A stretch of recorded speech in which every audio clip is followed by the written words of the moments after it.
Okay. Welcome back to Nick Lenz's Comic Corner, classic, lots of known classics. This is episode number 3219,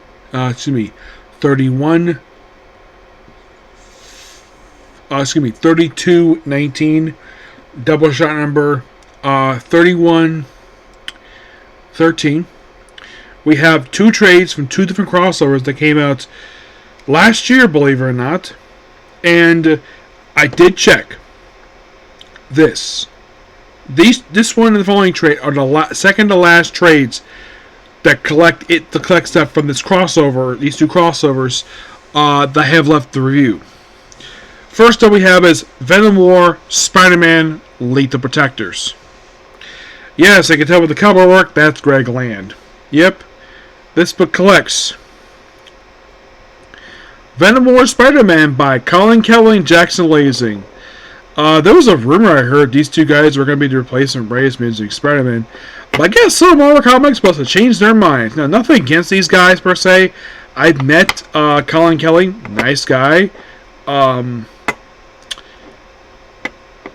I remember correctly, there were some ideas, basically, we didn't exactly disagree on anything per se.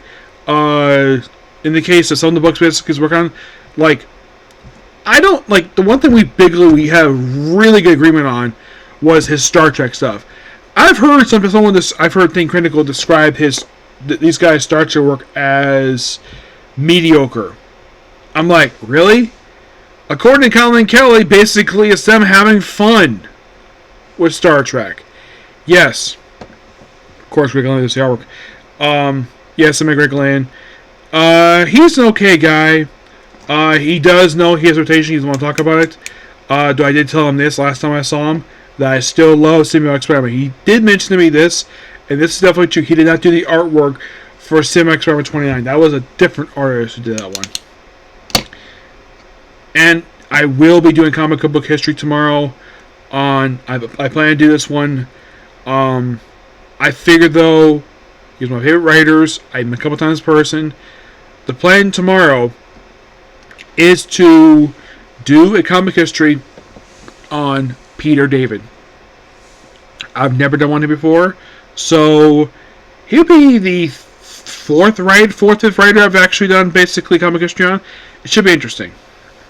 We also have Venom War and Lethal Protectors, written by Sabra Perzia, art by Luca Macia. Excuse me, is Venom War Fantastic Four, written by Alan Warren, Joy Vasquez, and Venom War It's Jeff, written by Kelly Thompson, art by Katharu. Yes, I do like the fact that It's Jeff is actually written by Kelly Thompson, because one, she created this character, and two, she practically writes everything for the guy, this land shark Jeff. Basically, the whole thing with Venom War It's Jeff, it's him getting possessed by a Venom symbiote and him do really weird things in the story. It's kind of Thomas being fun with it, yes. Now, weirdly enough, Spider-Man, this is something kind of interesting. The Spider-Man logo you see here is the logo from the short-lived Dan Slott ongoing.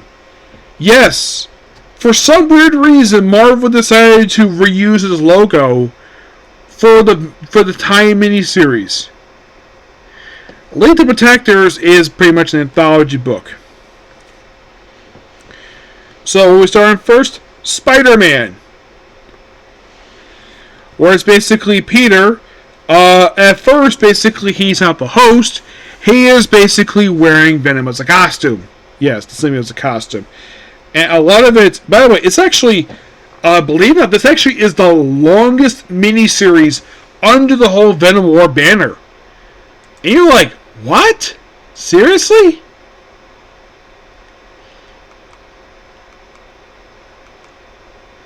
You're like, how the heck is that possible? Well, it's a Spider-Man related event, so of course basically they would do this. Yes. And by the way, in the case of Venom, Spider-Man had the longest one. Everyone else had 3 issues. Which some could say, Is it the reason why he's 4 issues because Venom's from Spider-Man? Yeah, that's possible. And the tie miniseries for Venom, which take up the last 4 issues of the book, before I got relaunched by Tor and Gobek. This book in particular, like, had the also was tied with is the only ongoing series tied into it. Like, also currently, Kelly Thompson currently does mostly is Jeff. She was doing that recently.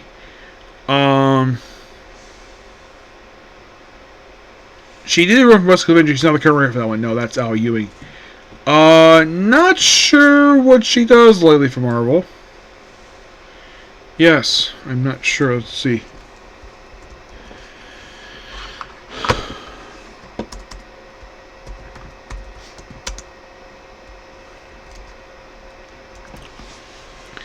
And surprisingly, I have never met Kelly Thompson.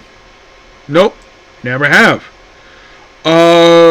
Some might ask why I hadn't met her. Simple answer, she is not coming to Comic-Con to my area, sadly. Okay, I'm looking up right now. What is currently the most recent thing she came up with publication-wise? Okay, so she's mostly been doing the It's Jeff Infinity comic. She's been doing that ever since she did an issue of Extreme Venomverse, which came out in 2023. So, mostly put, basically, she has been writing a bunch of these It's Jeff Infinity comic short stories for digital. And she has been doing this for the past couple years. If you're really curious, how long ago did the digital comic start? This comic started back in 2021. And you might be asking, has she been the writer of this book since the book started? Yes. She has written every issue. It's basically Jeff the Shark. As of currently,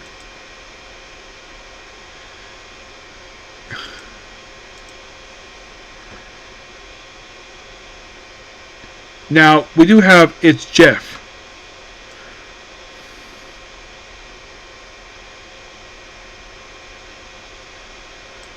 Yeah, basically, we have a one-shot that pretty much reprints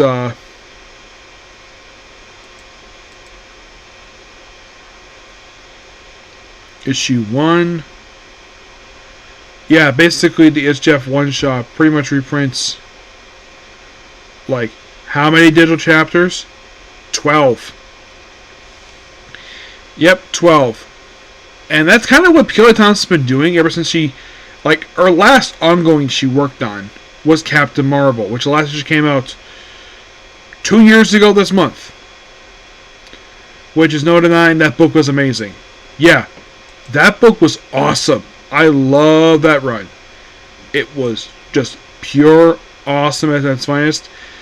Yes, and it's a shame that the last run ended after only 10 issues. Yeah, and... they ended that book just prior to reaching 200 for that volume for Carol Danvers. Yeah, I'm not sure why, but that's kind of how it is with that one. So in the case of Venom War Spider-Man, it basically goes a little bit of... First, we kind of recap... Spider-Man's history with Venom. Also, the book sort of becomes a semi-sequel to Symbiotic Spider-Man. Especially when you have a Hobgoblin show up. Except that's not Roderick. Nope. It's some random woman. Yeah. So, this whole mini-series is Spider-Man versus Hobgoblins. And Roderick Kingsley's controlling them. And of course you have Jackpot show up here. This is probably just after... Of course you have Roderick. For some reason decided to hang... I think it says Roderick. Yeah, no, it's actually his Muddus. Where... he's saying Alchemax because we'll have a main book of Octopus. Really interesting miniseries. Nothing really wrong here. I love the storytelling for this one. Yes, they do bring up Paul in this book. And the symbiote is like, who's Paul? MJ's new boyfriend. And of course, Spider-Man goes to pay visit the Grand Garden Arena for reasons.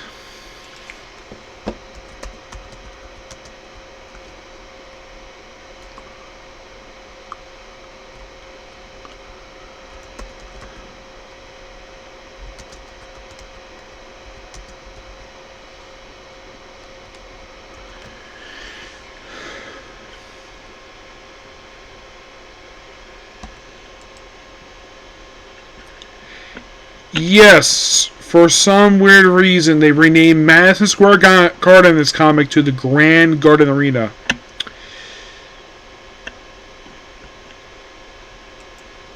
Some of you might be thinking,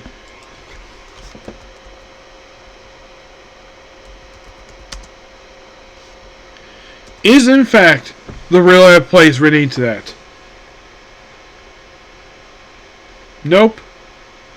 No, it's not. Apparently, get this, the name, the Grand Garden Arena, is original for this story. I look at this building. They call it the Grand Garden Arena. When you see this building, what do you see here? I see Madison Square Garden. I don't know why in the world Marvel decided to rename an iconic New York landmark like Madison Square Garden, the place where I think New York Knicks play here and the New York Rangers. And plus, also WWE has had many wrestling events over here at this arena over the years. They hosted 3 WrestleManias there, 1, 10, and 20. And many SummerSlams, pretty much a lot of like major events like Raw, SmackDown, Ring of Honor actually held an event there back in 2019. Yeah, and for some reason the interior is basically like some wrestling events going on. Yep, and then the book continues where it kind of takes place during the main event where Spider-Man is taking on Bedlam. Yes, where like it's like in the case of the first couple issues, it takes place prior to Spider-Man's arrival in the main book.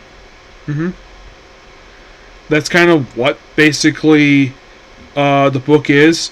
And then basically it is just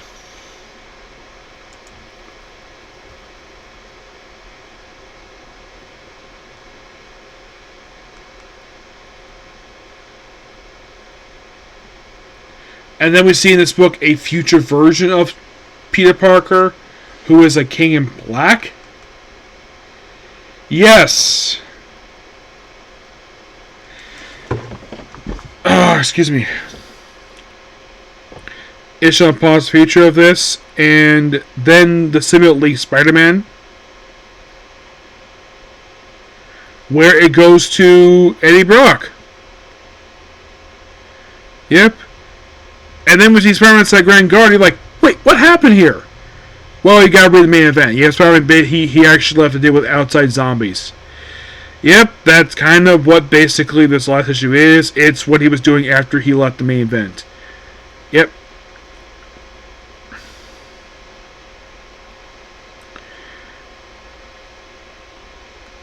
Yeah. Lead the Protectors, where basically in a way Silver Sable is in a relationship with Domino Fortune, who for some reason in some images I've seen for him he's basically got greatest hair. Here he looks a bit younger. And no, that's not Domino Fortune Jr., that's actually the original one.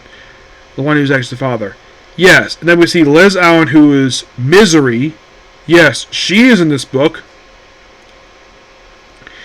Oh yeah, I mean a bunch of symbiotes here. Well, actually we have Wild Pack, which is comprised of Silver Sable, Puma, Lightbright, a new Tarantula, Carl Strickland, Naba Tavor, and Lynn Ebbs.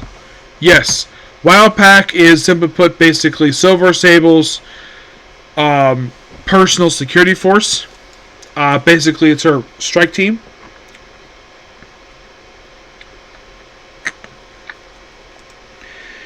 And the book itself is focused on her group. Now, those of you curious about Puma. Puma is a creation of Tom DeFalco, Ron Martz. Ron somewhere else. Silver Sable, Tom DeFalco, Ron Furtz. The tarantula here, her last name was Rodriguez. And her father is the original tarantula. Yeah, she is somebody who basically decided to first appear in Agent X. Yep. Basically, she's new trans to take over her father. By the way, prior to this miniseries, she was last seen in Amazing Spider-Man Volume 4, Issue 25, by Dan Slott. You're thinking, wait, why is she in this book for? Does she appear in some story?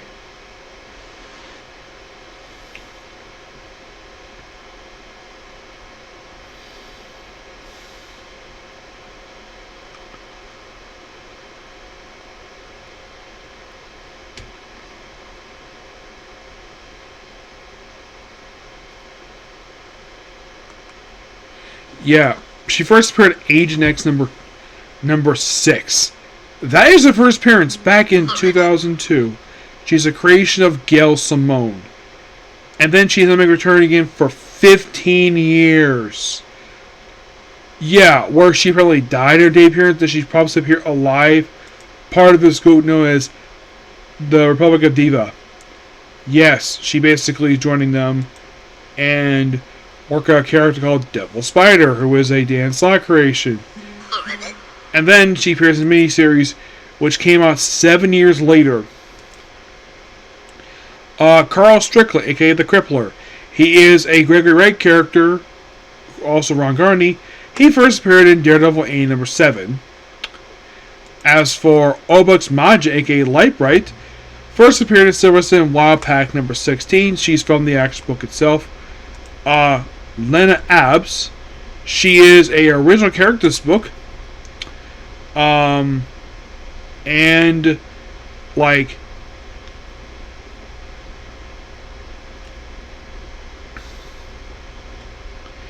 for some reason these people also become hosts to the symbiotes.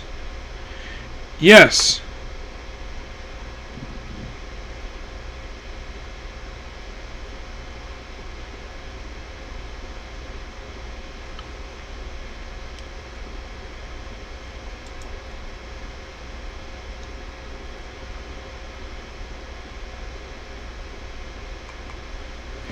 Yes, so what's going on here when they become these hosts?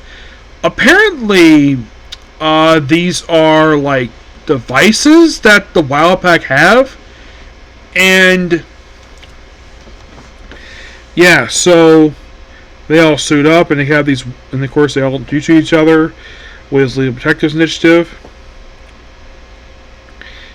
And then they activate it so Puma becomes Rot, Strickland becomes Plague, Tarantula becomes Lasher, now it goes Agony, Lightbright is Scream, Lynn is Flicker, and as for Silver Sable, she becomes Agony. Yep, she becomes the Agony symbiote. Leads next issue with the whole thing with the zombie-ites, basically where the symbiotes talk to each other. And all of a sudden, apparently, Scorpion randomly pops up in this book. Yes, Matt Gargan is here. Oh, and you are not going to believe this. This is shocking, to say the least, this book. So, I take on more symbiotes here. And then, Shriek returns. You're like, wait, did she get killed in a tie-in for Absolute Carnage? Yes, she did.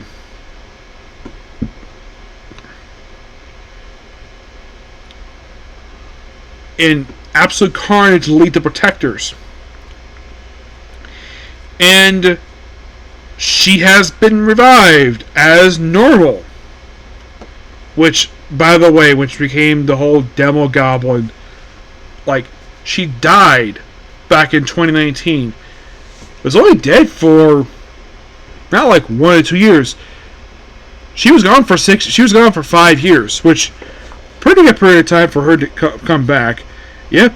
And then we have where Dominic Fortune, where he is on the Mississippi Queen, probably hating for the apocalypse for the wealthy. Or apparently he had just finished having a 3-way with 2 women, one be black, they're white, and him's like, he doesn't care. Yep, and then of course hanging out with Silver Sable, it seems like he's about to do more, and then he gets poisoned. And then of course basically Silver Sable takes over his boat. Yep, she takes over his boat. And you're probably thinking, does Dominic Fortune... So this is the third Dominic Fortune. Yes, the third one. So this is actually the grandson. Oh, it's some new guy. Debuted in Sable and Fortune back in 2006. And apparently...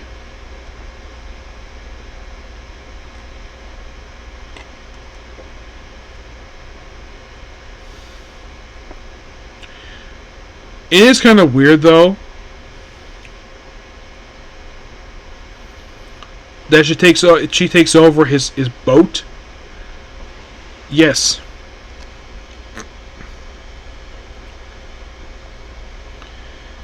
Yes, as for why in the world she goes boat, she probably needed to have to interrogate like somebody, and she just is on the Mississippi Queen. Of course, she's like, yep. So apparently they decided to take Shriek into custody. I'm like, okay. Excuse me. And use their power to possibly take out the symbiotes. And Dominic basically gets injured, but he survived.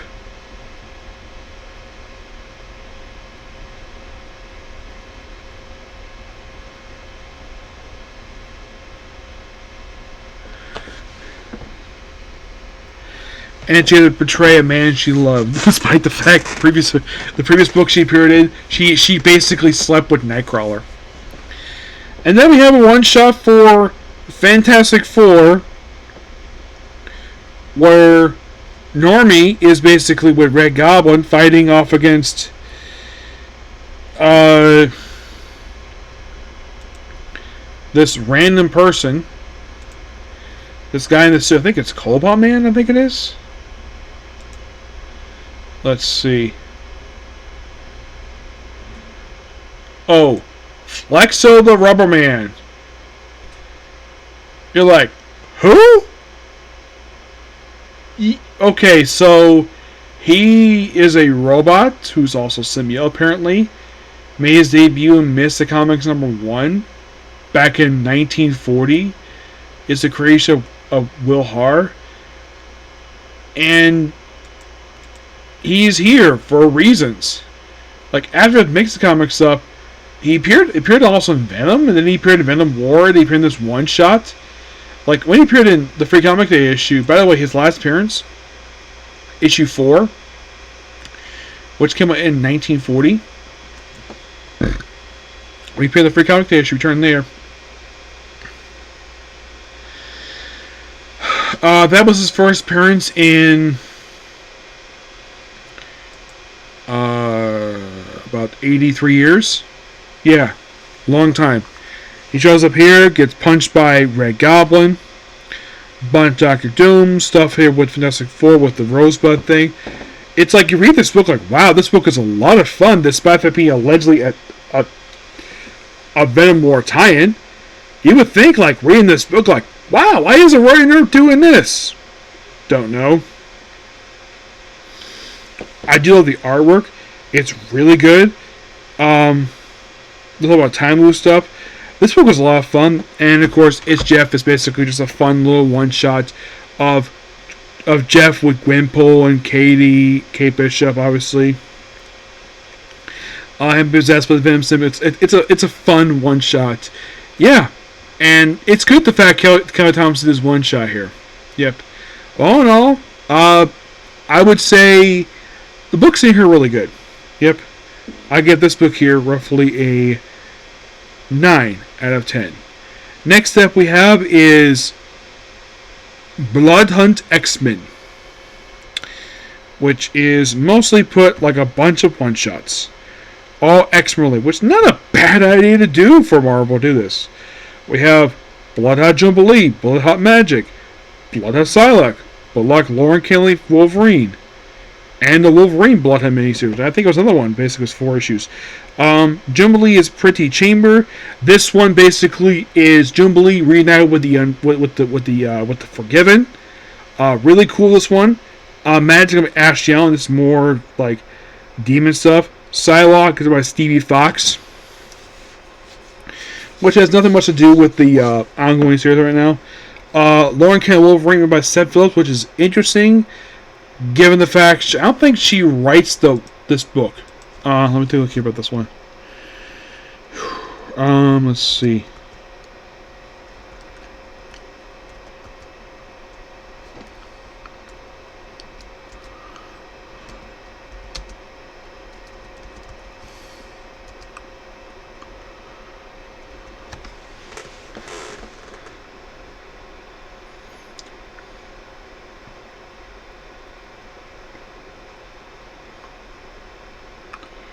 If I can find it here.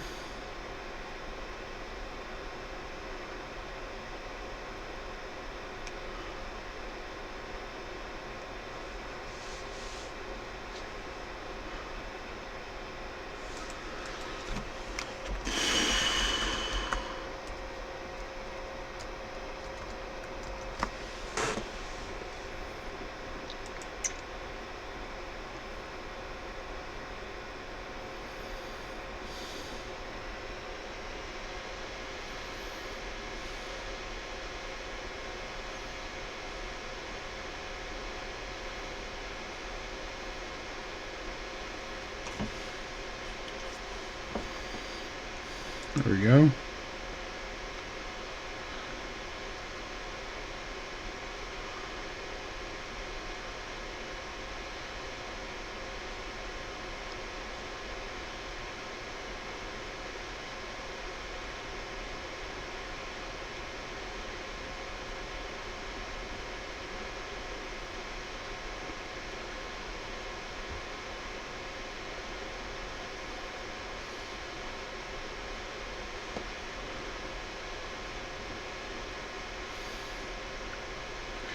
Okay, let's try this one here.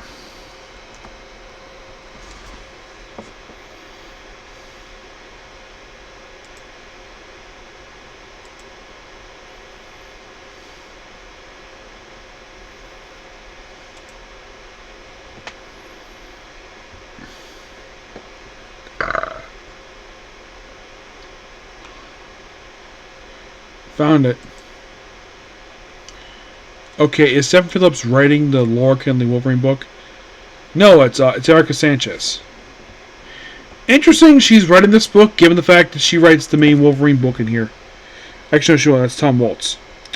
So, the Joe book I've already mentioned, but this one shot's awesome. I love it.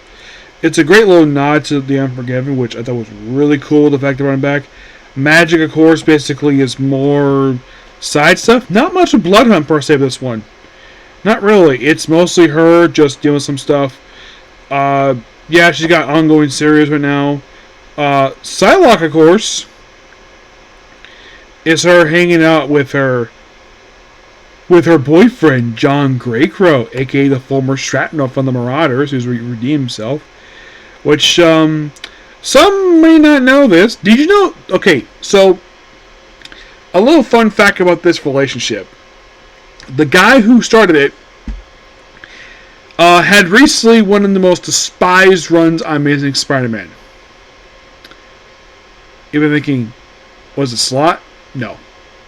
Zeb Wells. Yep, he's the one who started this, which guy was praising for this. This act was a good idea. Yep, Really cool here, a little team up with two of them. Yes, she would later get an ongoing series of a completely different writer.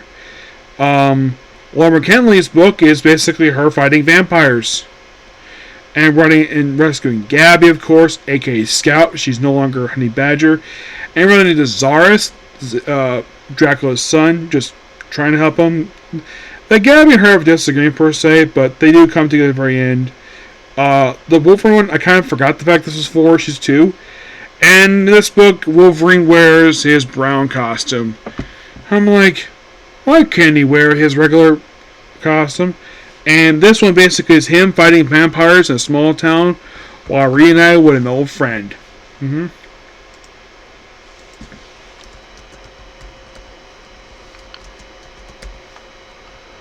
Which, I found this to be a really cool idea. Yeah, and this woman here, she's an old acquaintance of Wolverine, so makes sense. I kind of forgot this was another one that was 4 issues. My apologies, but I thought Spider-Man was the only one. Nope, it was Wolverine. Actually, no. That was for Venom War. This is something else. So, who is this person? Night Guard. That's her name, Night Guard. She's a Ben Percy character. Yes. Who is a vampire.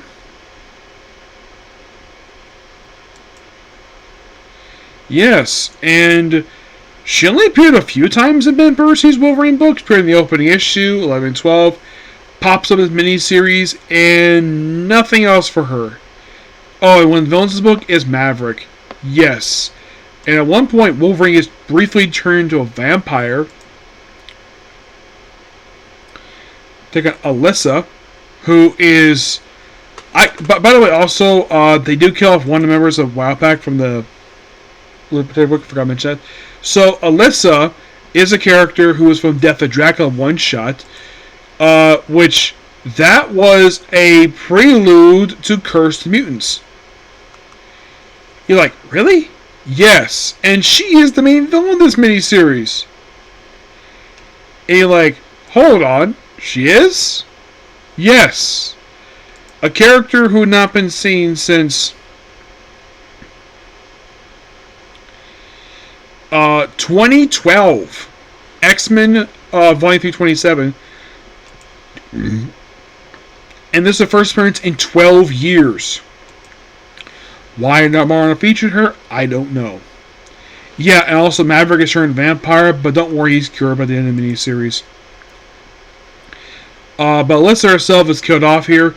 My guess is because Tom Wolfe decided to kill her off because there wasn't plans for her. So, and by the way, Jeff Bannister, he is also a Ben Percy character who was brought back for this book.